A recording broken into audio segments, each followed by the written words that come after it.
Todos acham que conhecem a história da arca. Um homem, um barco, um dilúvio. Mas, e se eu te dissesse que há pegadas fossilizadas soterradas por lama em regiões remotas? Que civilizações antigas em diferentes continentes registraram o mesmo evento cataclísmico? E se te mostrassem tábuas de argila milenares, contando sobre um justo avisado pelos deuses, que salvou a vida em meio a um mar de destruição, de templos submersos no Japão, ao Monte Ararat na Turquia, das lendas sumérias ao DNA de espécies atuais. Fragmentos da verdade foram espalhados por séculos, esperando serem reunidos. Esta é a história de Noé, como você nunca ouviu antes.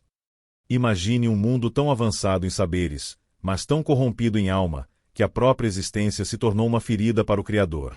Um mundo onde os homens caminham entre gigantes, alianças são seladas com o oculto, e os céus observam em silêncio, até que a justiça decide descer à terra.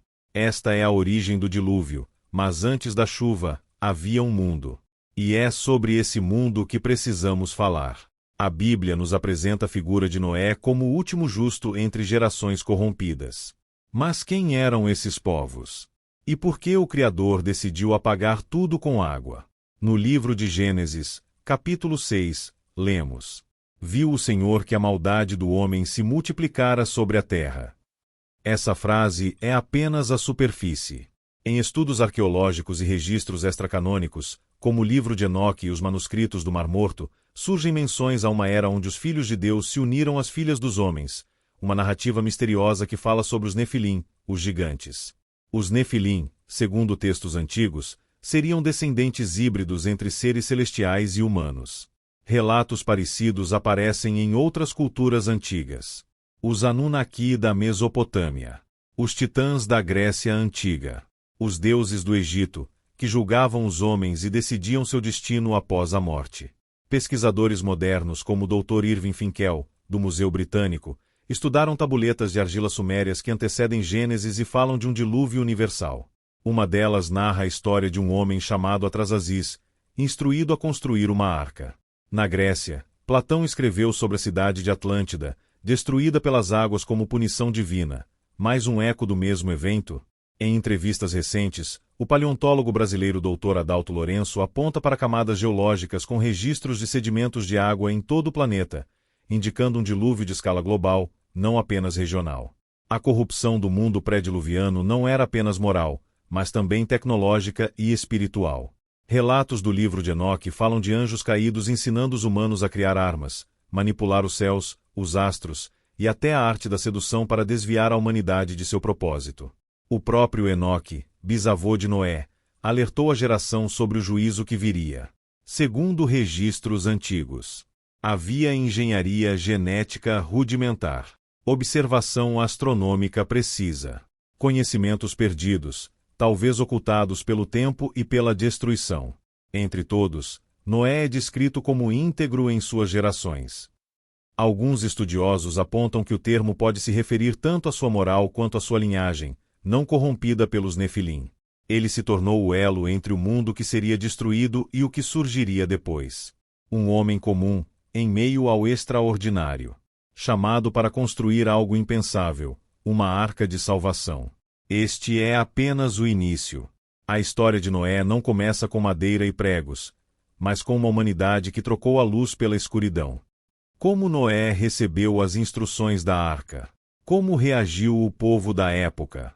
E o que a ciência e a arqueologia dizem sobre essa construção? A história está prestes a ganhar forma. Enquanto o mundo zombava da justiça, um homem erguia a esperança com martelo e fé. Mas, quem ensinou Noé a construir um navio capaz de carregar o destino do mundo? O Gênesis diz: Então disse Deus a Noé: O fim de toda a carne é vindo perante a minha face, porque a terra está cheia de violência. Gênesis 6:13. Noé ouve a voz do Criador, não em sonho, não em parábola, mas em palavras diretas e claras: construa uma arca. A ordem não vinha apenas como advertência, mas como plano. Um projeto. Um código de sobrevivência. O que espanta não é apenas a ordem, mas os detalhes. Faze para ti uma arca de madeira de gofer, 300 covados de comprimento. Gênesis 6, 14 e 15. Convertendo para medida moderna, a arca teria cerca de 135 metros de comprimento, 22 metros de largura e 13 metros de altura. Um colosso de madeira. Sem motor, sem vela. Um caixote projetado não para navegar, mas para sobreviver. Mas, como um homem, sem ferramentas modernas, seria capaz de construir isso? Teorias surgem. Conhecimento pré-diluviano avançado, herança de uma civilização com tecnologias perdidas. Intervenção divina precisa, com planos transmitidos por sonhos vívidos ou aparições reais. Colaboração silenciosa, talvez com filhos, aprendizes ou até mesmo anjos. Diversas culturas antigas contam histórias semelhantes. O épico de Gilgamesh, um homem chamado Utnapishtim recebe ordens dos deuses para construir uma arca. A história de Ziusudra, da Suméria. Registros antigos da Índia e da China, todos com elementos parecidos: um aviso divino, uma arca, um dilúvio e a salvação de um justo. Esses paralelos levantam a pergunta: seriam mitos separados, ou memórias fragmentadas de um mesmo evento real? Noé começa a construir. Anos se passam. O céu continua azul. A maldade segue crescendo. E o povo ri, zomba, ignora. Pela fé Noé, divinamente avisado, temeu e preparou a arca. O homem que martela cada tábua carrega a vergonha pública de um louco, mas também o peso de uma humanidade inteira. Ele trabalha sem provas, sem sinais, apenas com fé. Quantos teriam resistido? Quantos teriam construído em silêncio, sem aplauso algum? Aqui, a arqueologia entra de novo. O Monte Ararat, na Turquia, há séculos é ponto de expedições. Em 1959, o pesquisador Ron Wyatt afirma ter encontrado uma formação rochosa com as mesmas dimensões bíblicas. Há relatos de radar de penetração no solo, indicando estruturas artificiais sob a terra, ainda não completamente escavadas. Em 2023, arqueólogos turcos e chineses divulgaram novas evidências de madeira fossilizada em áreas do Ararat. Nada definitivo ainda, mas o mundo está cada vez mais perto de encontrar o casco da história. Enquanto o povo ria, a madeira se encontrava com a fé. E a arca, com o tempo, tomou forma. Mas algo estava para mudar. O céu que por séculos ficou calado, estava prestes a falar. O tempo da graça estava chegando ao fim. Durante anos ele martelou a madeira e a esperança. Até que o primeiro trovão rompeu o céu. E o que era loucura, virou salvação. O tempo da construção da arca não foi apenas de trabalho, mas de advertência e misericórdia. Enquanto Noé erguia as tábuas, também pregava arrependimento. Não sabiam até que veio o dilúvio e os levou a todos. O céu permaneceu limpo. O sol brilhava. A zombaria era constante. A humanidade estava anestesiada pelo conforto da normalidade. Mas a graça tem limite. E esse limite chegou. De 2 em 2, de toda a carne, em que havia espírito de vida, entraram para Noé na arca.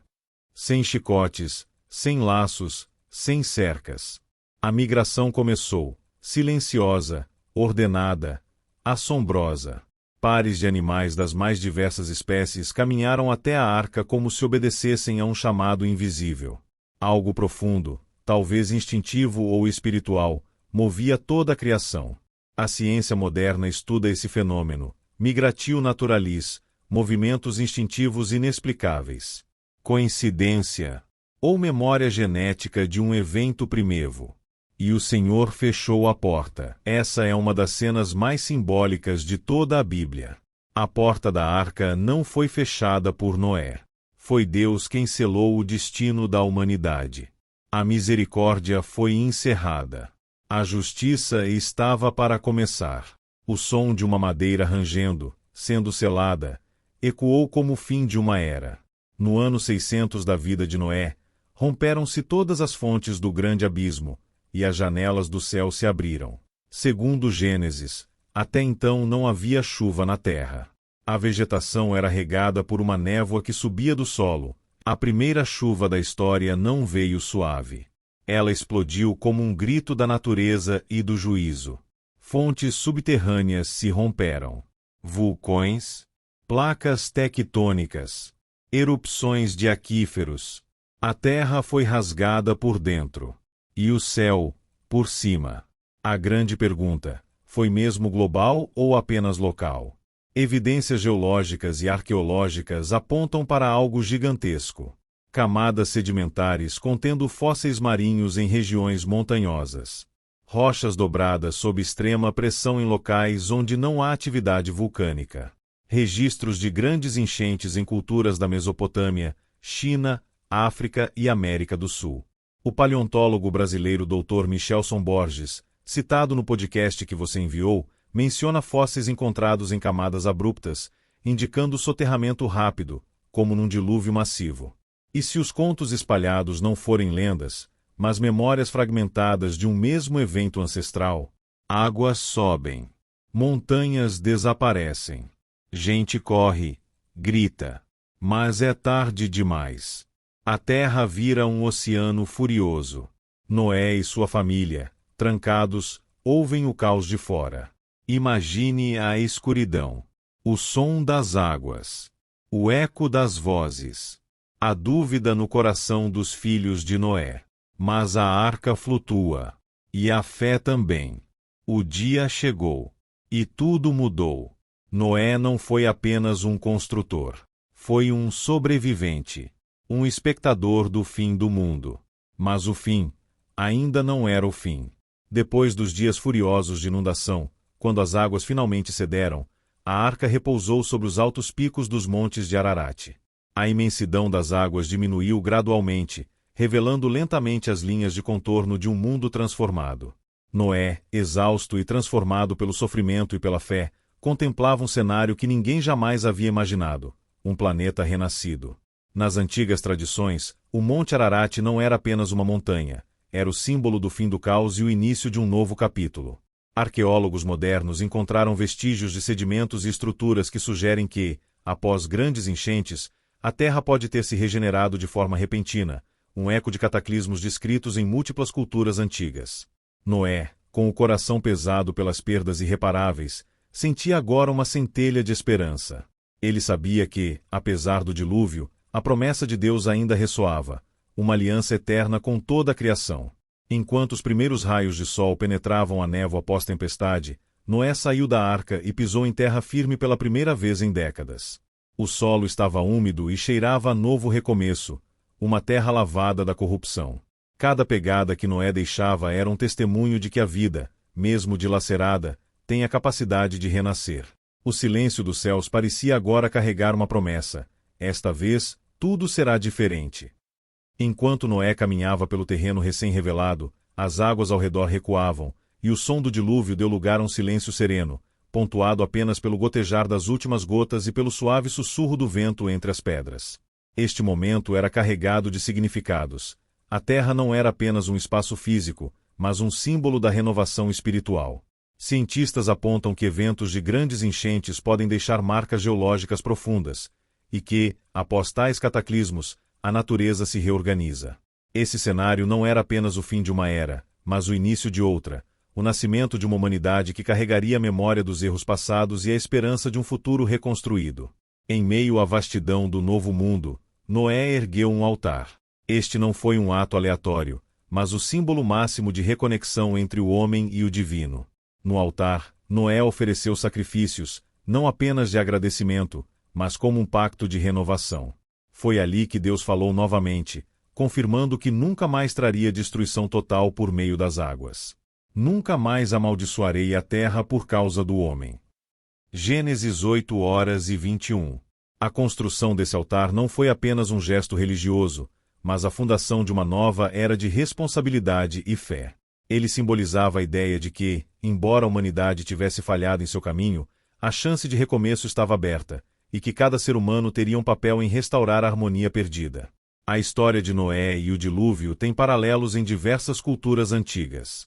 De Atlântida aos relatos sumérios de Utnapishtim, há um consenso sobre um grande dilúvio que reconfigurou a Terra. Escavações recentes no Monte Ararat e em outras regiões da antiga Mesopotâmia revelaram camadas de sedimentos que sugerem um repentino renascimento da vida após um período de inundação catastrófica. Esse encontro entre ciência, arqueologia e narrativa bíblica fortalece a mensagem de Noé.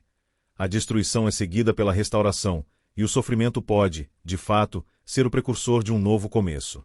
Noé saiu da arca não apenas como um sobrevivente, mas como portador de uma mensagem que ecoa através dos séculos. Através do dilúvio, Deus não apenas limpou a terra, mas também estabeleceu uma nova aliança, um pacto que traz esperança e responsabilidade para cada geração. A história de Noé nos lembra que, mesmo nas horas mais sombrias, há sempre uma chance de renascimento. Que a fé pode transformar o desespero em um recomeço, e que a memória dos erros do passado pode nos guiar para um futuro melhor. Se essa história te tocou, não a deixe se perder no tempo. Curta, compartilhe e comente. Minha fé ainda respira. Até a próxima história.